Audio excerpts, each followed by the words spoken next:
नमस्कार। आप लोगों का बहुत बहुत स्वागत है बिहारी इन अमेरिका के 8वें एपिसोड में। बहुत बहुत धन्यवाद जो अभी तक आप लोग देख रहे हैं, जितना पिछला एपिसोड सब हुआ। और इस एपिसोड में भी हम क्या करेंगे कि आपको ले चलेंगे एगो और बढ़िया यूनिवर्सिटी दिखाने के लिए। जैसे पिछला एपिसोड में हम लोग आपको यूनिवर्सिटी ऑफ कैलिफोर्निया बर्कली दिखाए थे, इस बार एगो और वर्ल्ड में एकदम टॉप क्लास यूनिवर्सिटी है, स्टैनफोर्ड यूनिवर्सिटी। हम आपको उसको दिखाएंगे। और ये हम लोग के घर के से ज़्यादा दूर नहीं है, एगो शहर है पैलो आल्टो। वहीं पर 1891 में एगो बहुत पैसा वाला आदमी थे, उनका नाम था लीलैंड स्टैनफोर्ड। और वो 1849-50 के कैलिफोर्निया में गोल्ड रश के टाइम में खूब कुदाल फावड़ा बेच के खूब नोट कमाए थे। और उसके बाद वहाँ से आगे बढ़ के जब ट्रांस कॉन्टिनेंटल रेलवे, जब यहाँ पर नॉर्थ पैसिफिक रेलवे कंस्ट्रक्शन होने लगा, तो उसमें भी वो ठेकेदार बन गए और बहुत पैसा कमाया।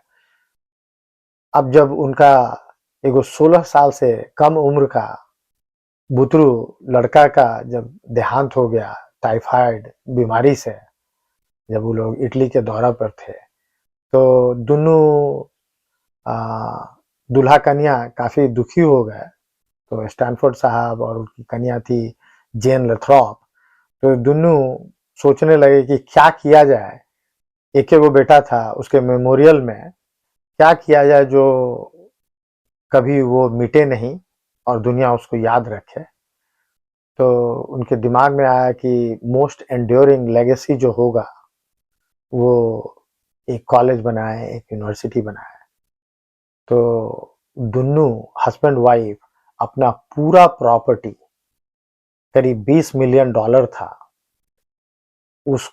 उसका उपयोग करके, जो कि उस समय समझिए कि 255 साल पुराना हार्वर्ड यूनिवर्सिटी के पास भी जो इंडाउमेंट था उसका 5 गुना था।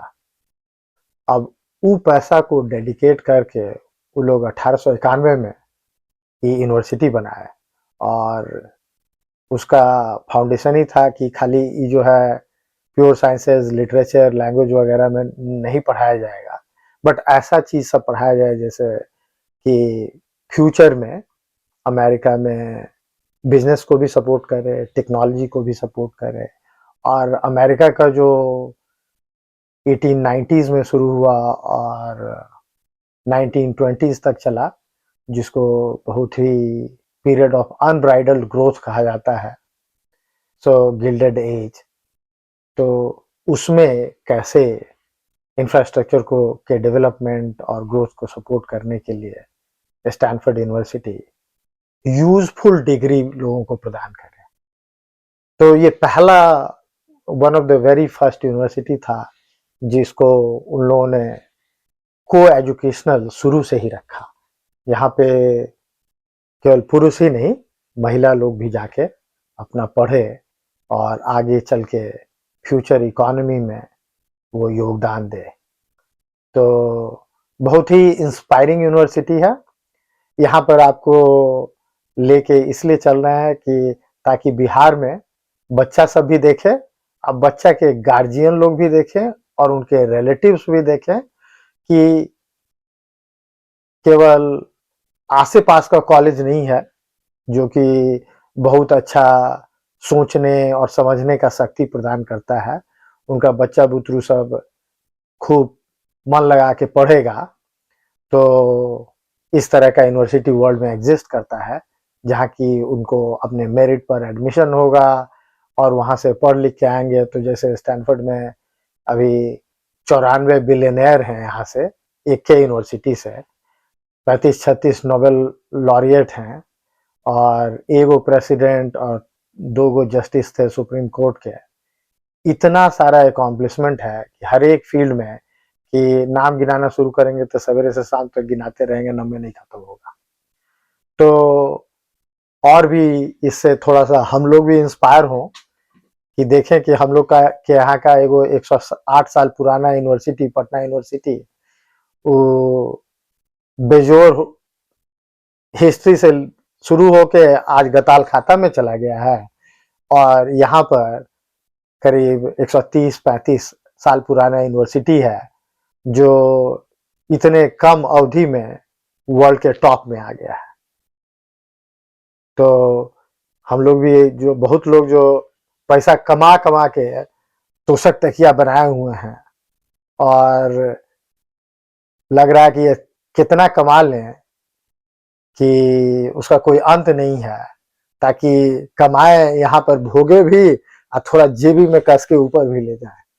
अरे यही टाइम है कि हम लोग सब मिल के खूब पैसा जितना हम लोग दे सकते हैं वो भी, नहीं तो फिर सरकार से, यूजीसी से, सबसे मिलजुल के एगो ऐसा यूनिवर्सिटी बनाए हम लोग कि जिसका फिर जैसे लोग नालंदा यूनिवर्सिटी, विक्रमशिला यूनिवर्सिटी का नाम लेता था, वैसे ही उस यूनिवर्सिटी का नाम ले, और एगो यूनिवर्सिटी, दूगो यूनिवर्सिटी, 5 गो यूनिवर्सिटी बढ़िया बन जाता है ना, तो उसके आसपास का जो है जितना वातावरण है बिल्कुल चेंज हो जाता है।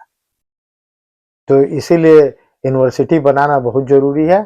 इसीलिए हम आपको, सब लोगों को बार बार कोशिश करेंगे, जब भी मौका मिलेगा तो आपको शिक्षा के मंदिर में ले जाएंगे। वो मंदिर सबसे इम्पोर्टेंट मंदिर है। उसमें जो भी पूजा करता है न केवल उसका भला होता है बल्कि उसकी 7 पीढ़ियों का भला होता है। और ये जो थोड़ा प्रयोगात्मक भी है, तो थोड़ा बर्दाश्त करना होगा। सब जगह वॉइस का क्वालिटी उतना बेजोड़ नहीं है, क्योंकि थोड़ा बाहर में भी रिकॉर्ड किया गया है, और एक दो जगह हम बतियाते भी नजर आएंगे कैंपस में।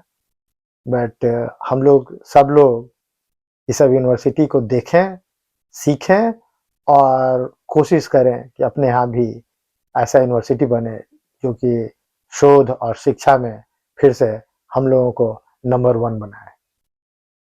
हम आपका स्वागत आज कर रहे हैं स्टैनफोर्ड के लीलैंड स्टैनफोर्ड जूनियर म्यूजियम से, जो कि बहुत ही प्रसिद्ध म्यूजियम है। कि ये यूनिवर्सिटी ऐसा है जिसमें एक पूरा म्यूजियम जो आर्ट्स, और स्टैनफोर्ड वैसे भी रोदीन की कलाकृतियों के लिए बहुत फेमस है। एक फ्रेंच स्कल्प्टर थे, मैं आपको बाद में वर्सेस ऑफ कालाई भी दिखाऊंगा। इस बिल्डिंग का अवलोकन करते हुए यहाँ पे सेंटर ऑफ परफॉर्मिंग आर्ट्स भी है। यहाँ इस म्यूजियम के सामने एक बड़ा सा यो लिखा हुआ है, और आप देख रहे हैं कि कैसे मेरा सर ओ के बीच वाले भाग को ढक रहा था। बहुत ही खूबसूरत जगह है, और आप किसी भी उम्र में हो, यहाँ पर आके पढ़ने की चाहत हो ही जाती है। रोदेन की कलाकृतियों का प्रसिद्ध गार्डन, जिसको रोदेन स्कल्प्चर गार्डन के नाम से जानते हैं, यहाँ पर आप देख सकते हैं कि इनकी कलाकृतियाँ यहाँ पे मौजूद हैं ढेर सारे। पूरा स्टैनफोर्ड जो है वो रोदीन की कलाकृतियों के लिए फेमस है। ये palm trees, you can see that the streets are lined up with palm trees approaching Stanford. This is the garden in front of Stanford, and here the beauty unfolds. You are seeing the main quad of Stanford, जो उसकी जो सबसे पुरानी इमारतें हैं। और ये बाईं ओर आप देख रहे हैं, ये हूवर टावर है, जो अमेरिका के एक राष्ट्रपति और स्टैनफोर्ड एलुमनाई थे, हर्बर्ट हूवर साहब, उनकी याद में बना हुआ है। और ये बहुत बड़ा right wing, Republican, right leaning think tank भी है। ये देखिए गुलाब के पौधे।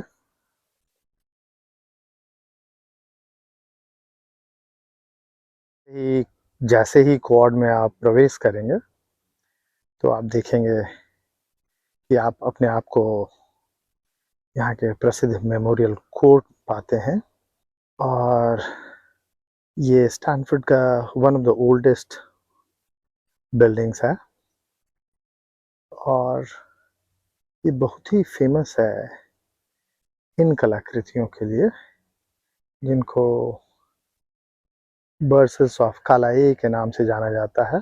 हृदय विदारक कहानी है कि ये जितने सज्जन हैं they were the keepers of the city. तो जब एक बहुत ही लंबा चौड़ा बहुत दिनों तक चलने वाला जो वॉर था वो जब खत्म नहीं हो रहा था और सिटी जो कालाए की सिटी थी वो जब सीज पे थी, तो इन्होंने कहा कि आप सीज खत्म कर दो और यहाँ के नागरिकों को खाना रसद वगैरह की जो आपने व्यवस्था रोक रखी है उसको आप चालू करें, तो हम अपना जीवन बलिदान देने के लिए तैयार हैं। तो ये देशभक्ति और राष्ट्रभक्ति या शहर की भक्ति का एक नायाब नमूना है। जब लोग कहते हैं कि आप मेरी जान ले लीजिए लेकिन इस शहर को बख्श दीजिए। हम आ गए हैं स्टैनफोर्ड के इनर कोर्टयार्ड में, जहाँ की एक चर्च भी है, आप देख सकते हैं सामने, और उसके वॉल पे जीसस और उनके अनुयायियों की तस्वीरें उकेरी गई हैं। अगर इस चर्च को स्टैनफोर्ड कोर्टयार्ड में या पूरे यूनिवर्सिटी का सेंटर माने तो आप देखेंगे कि मैं चर्च के सामने खड़ा हूँ और मेरी दाईं ओर जो द्वार है वो यहाँ सारे इंजीनियरिंग और साइंसेस से रिलेटेड जो डिपार्टमेंट्स हैं उसकी ओर जा रहा है। और ये जो लेफ्ट की ओर जो गेट है, जो द्वार है, वो जो आपको स्टैनफोर्ड लॉ की तरफ जाता है, का बहुत ही फेमस है ग्रेजुएट स्कूल ऑफ बिजनेस, जहाँ बिजनेस की पढ़ाई होती है।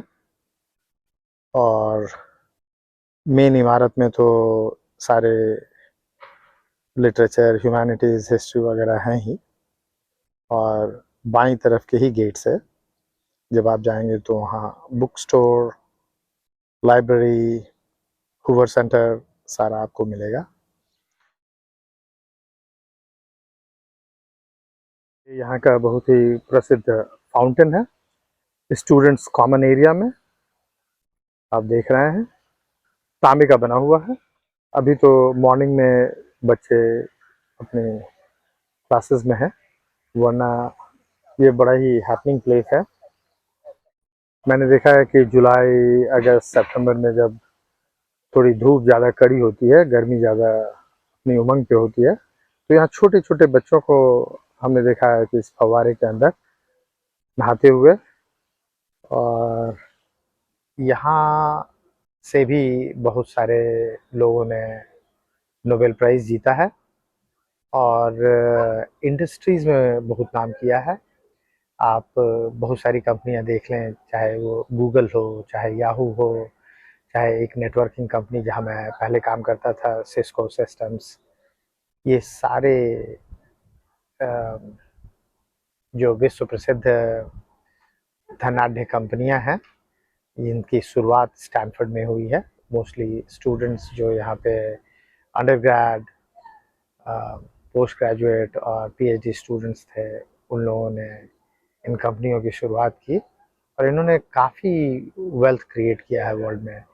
एक फिल नाइट साहब हैं जिनका आप सब लोग उनका नाम भले ना जाने, बट उनके ब्रांड तो आप पहनते ही हैं। नाइकी शूज़ के संस्थापक थे वो। और यहाँ पे स्टैनफोर्ड ग्रेजुएट बिजनेस स्कूल में जब वो थे, उनको जब उन्होंने ये प्रोजेक्ट प्रेजेंट किया तो मेरे ख्याल से उनको कोई ए या ए प्लस नहीं मिला था, बी या सी मिला था, बट नॉनदलेस उन्होंने इसको परसू किया। और नाइकी अभी विश्व का सबसे प्रसिद्ध ब्रांड है स्पोर्ट्सवेयर में। दूसरे सज्जन यहाँ पे जिनके नाम से एक रेजिडेंस हॉल भी है, चार्ल्स श्वाब, उन्होंने फाइनेंशियल इंडस्ट्री में अपना बड़ा नाम किया और one of the better ethical companies which manages capital and finance on behalf of clients, उस तरह से चार्ल्स श्वाब का नाम जाना जाता है। तो ऐसे सैकड़ों लोग हैं, हजारों लोग हैं। और हमने आग पिछले कुछ चित्रों में आपको हर्बर्ट हूवर टावर भी दिखाया था। अनफॉर्चुनेटली वैसे प्रेसिडेंट थे जो 1928, 29, 30 के टाइम में, जिन्होंने ग्रेट डिप्रेशन को प्रिजाइड किया था।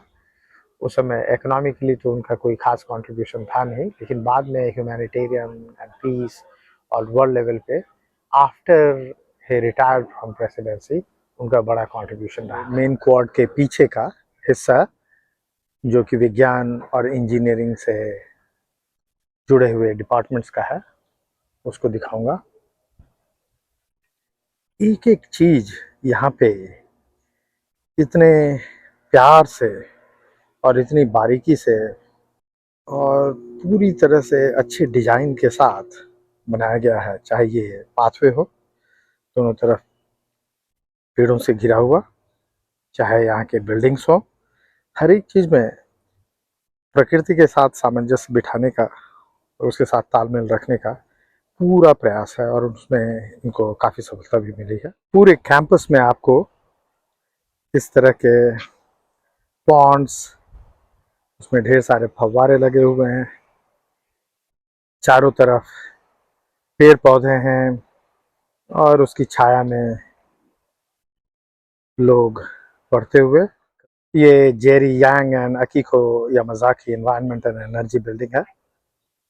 बहुत बड़ा विंग है, आप देख सकते हैं, जो एनवायरमेंटल इंजीनियरिंग सस्टेनेबिलिटी को डेडिकेटेड है। और जेरी यांग साहब जो हैं वो याहू के फाउंडर रहे थे और यहाँ के पीएचडी स्टूडेंट है।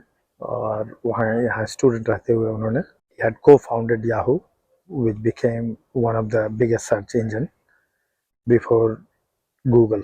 और यहाँ ये बड़ी अच्छी बात है कि प्राइवेट एंटरप्राइज और इंडिविजुअल कोलैबोरेशन का बहुत अच्छा नमूना है। शटल है मार्गरीट, इसकी भी बड़ी रोचक कहानी है कि पुराने ज़माने में जब व्हीकल्स नहीं होते थे, इलेक्ट्रिक की बात तो छोड़ दीजिए, जनरल व्हीकल्स भी नहीं होते थे, तो उस समय स्टैनफोर्ड कैंपस में इधर से उधर जाने के लिए बग्गियों का इस्तेमाल होता था। और जो वन ऑफ द ओरिजिनल बग्गी थी, जो हॉर्स ड्रॉन बग्गी थी, घोड़े से चलने वाली, उसकी घोड़ी का नाम मार्गरीट था।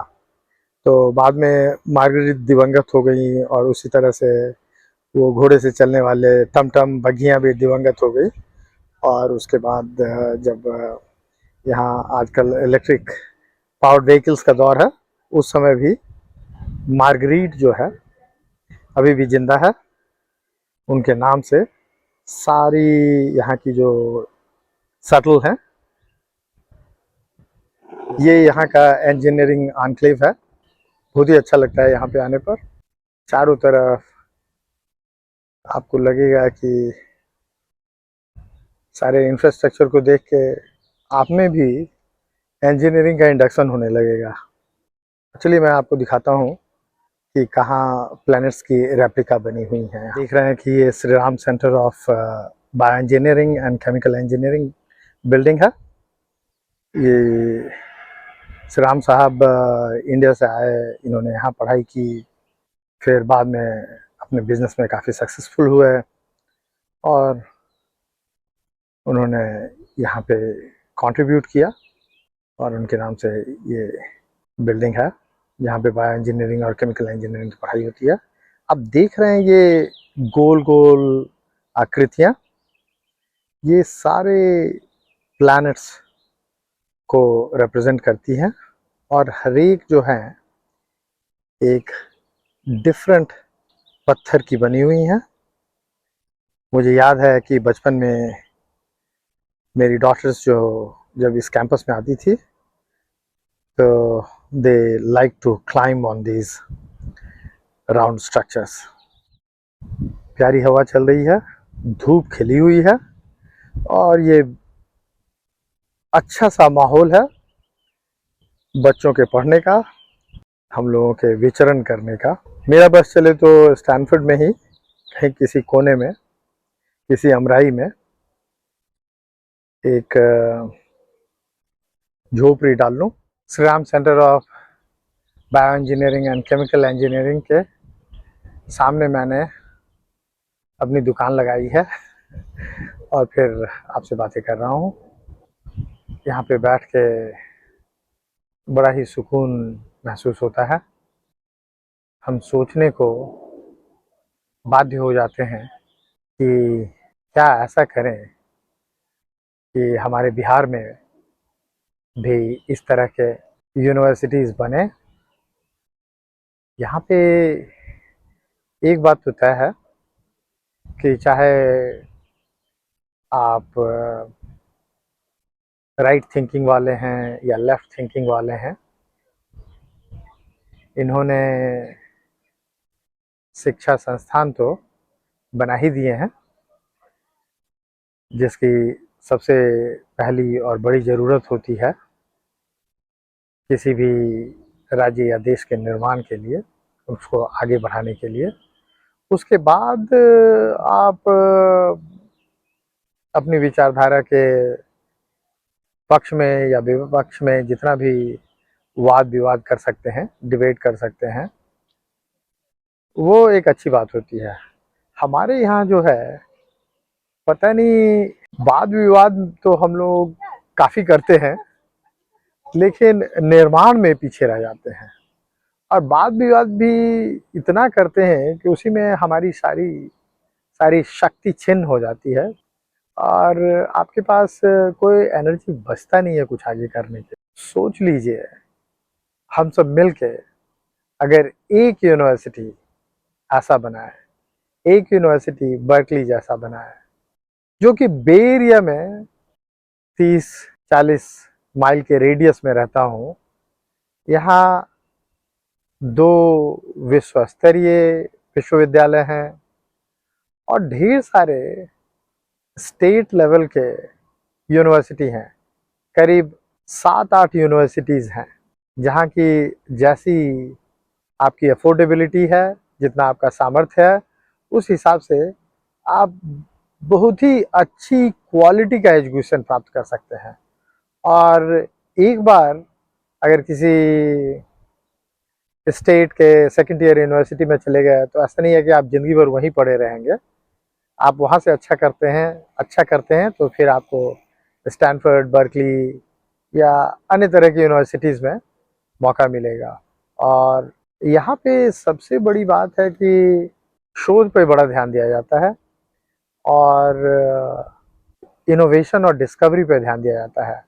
अब जब आप इनोवेशन, डिस्कवरी, एंटरप्रेन्योरशिप वगैरह पे फोकस करते हैं तो यूजुअली आपको लोअर लेवल एस्पिरेशंस, जैसे कि अरे पास करेंगे तो जॉब मिलेगा कि नहीं, वो सारी चीज़ें बहुत ही सेकेंडरी और टर्शियरी हो जाती हैं, तो उसके बारे में आपको चिंता करने की ज़रूरत नहीं है। हमारे बाबूजी हम लोगों को बचपन में कहा करते थे, जब किसी भी चीज़ में एग्ज़ाम में हम लोग दे के आते थे और उसमें नहीं होता था, तो उनसे फिर हम लोग अपना दुख प्रकट करते थे, तो बाबूजी कहते थे कि बेटा, जब आप उसमें किसी तरह से घुसने का प्रयास कर रहे थे तब तो मुश्किल होना ही था। You always have to think that there is always vacancy at the top. अगर आप सबसे ऊंचे वाले पायदान की तरफ ध्यान देंगे तो सफलता तो आपको मिलेगी ही। तो बिहार के बच्चों को मैं ये कहना चाहता हूँ कि आपके लिए संभावनाओं का द्वार खुला हुआ है। आपको खूब मेहनत करने की ज़रूरत है, चाहे आप बिहार में पढ़ें चाहे बाहर पढ़ें। आप हमेशा ध्यान रखें कि कैसे मैं जो भी करना चाहता हूँ उसमें मैं टॉप पे पहुँचूँ। और यहाँ डोनेट करने की बड़ी अच्छी परंपरा है। यह के एलुमनाई रहते हैं, बिजनेसमैन, एंटरप्रेन्योर्स, सब लोग अपने स्कूलों को डोनेट करते हैं पैसे, जिनसे इनका बहुत बड़ा एक फंड बनता है जिसको एंडाउमेंट फंड कहते हैं, और उसका उपयोग कैंपस के एक्सटेंशन में होता है, रिसर्च में होता है, करिकुलम डेवलपमेंट में होता है।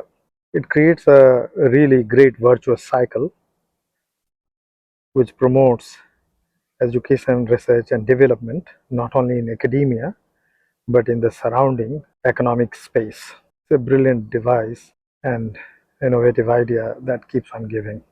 ये है David Packard electrical engineering department building. ये पैकर्ड साहब वही HP ब्रांड वाले हैं, हेवलेट पैकर्ड। तो इधर पैकर्ड डिपार्टमेंट ऑफ इंजीनियरिंग है, और ये हेवलेट साहब के नाम से बना हुआ है। हेवलेट टीचिंग सेंटर, जो दोनों हेवलेट और पैकर्ड ने मिलके बहुत बड़ी कंपनी बनाई जो HP के नाम से मशहूर हुई। ये दोनों यहाँ के इलेक्ट्रिकल इंजीनियरिंग डिपार्टमेंट के स्टूडेंट थे, और बाद में इन्होंने अपने यूनिवर्सिटी में कंट्रीब्यूट किया। ये बिल्डिंग जो आप देख रहे हैं, ये कंप्यूटर इंजीनियरिंग डिपार्टमेंट की बिल्डिंग है, और ये बिल गेट्स के नाम पे है। हालांकि बिल गेट्स यहाँ पे, उन्होंने यहाँ पढ़ाई तो नहीं की, लेकिन मेरे ख्याल से उन्होंने ज़रूर दान किया होगा यहाँ के डिपार्टमेंट के निर्माण या मेंटेनेंस के लिए, तो उनके नाम से ये बिल्डिंग है। इसकी एक बड़ी रोचक कहानी है, मैं आपको बताना चाहता हूँ कि एक बार हम यहाँ आए थे, तो अंदर जाने में कोई परेशानी नहीं है। इसके अंदर म्यूज़ियम भी है कि कैसे कंप्यूटर्स का इवोल्यूशन हुआ, कैसे सेमीकंडक्टर चिप्स बने, उसके बाद उससे पहले जो वैक्यूम ट्यूब्स रहते थे उससे कैसे कंप्यूटर्स, एलिमेंट्री कंप्यूटर्स बने, फिर बाद में बड़े बड़े कंप्यूटर्स बने। तो पूरा एवोल्यूशन दिखाता है। और इसके सबसे ऊपर वाले माले पे गया तो एक छोटा सा स्पेस था, और वहाँ एक किताब रखी हुई थी, थोड़ी पुरानी सी किताब थी। तो जब मैंने उसको खोला तो बड़ा अच्छा लगा देख के कि वो किताब हेलिडे एंड रेसनिक की सेकंड पार्ट ऑफ फिजिक्स थी, जो कि हम लोगों ने साइंस कॉलेज में अपने इंटरमीडिएट के टाइम में पढ़ा था, जहाँ से हमने अपनी स्टैनफोर्ड यात्रा का प्रारंभ किया था। वहीं अब वक्त आ चला है कि हम इसका समापन भी यहीं करें। फिर से Iris and Gerald Cantor center for visual arts के सामने हम देख रहे हैं रोदीन की कलाकृतियाँ। इन कलाकृतियों पे मैं आपसे एक सवाल करता हूँ, आप ये बताएं कि ये तीनों जेंटलमैन जो हैं वो किस कार्य में संलिप्त हैं, ये थोड़ा सोच के बताएं। अब मैं अपनी गाड़ी के पास आ गया हूँ, ये लाल वाली गाड़ी जो थोड़ी गंदी तो ज़रूर है बट ट्रांसपोर्टेशन का अच्छा काम कर। चलिए, आज तो हम लोग खूब बतियाए स्टैनफोर्ड के बारे में भी, बिहार में पढ़ाई लिखाई के भी बारे में। अब जो है इस एपिसोड का हम अंत कर रहे हैं, और अंत करने से पहले हमेशा की तरह किसी एक कवि की दो चार लाइनें आपको सुनाना चाहते हैं, और ये बिहार और बिहारियों के संदर्भ में थोड़ा फिट भी बैठता है। हम लोग बहुत कर्मठ हैं, लेकिन थोड़ा आलसी भी होते हैं, और बिहार के डेवलपमेंट में तो हमने कुछ ज्यादा ही आलस दिखाया है। तो अब सुनिए अंत से पहले। मंजिल भी मिल जाएगी, रास्ते भी कट जाएंगे, आज आराम कर लेते हैं, कल से पक्का डट जाएंगे, मेहनत की किताब के हर पन्ने को रट जाएंगे। जहन में कभी कभी एक सवाल उठता है, क्या आलस एक मजबूरी है, या दुख की गहराइयां दिखाने के लिए यह भी जरूरी है। बहुत बहुत धन्यवाद आपका। नमस्कार।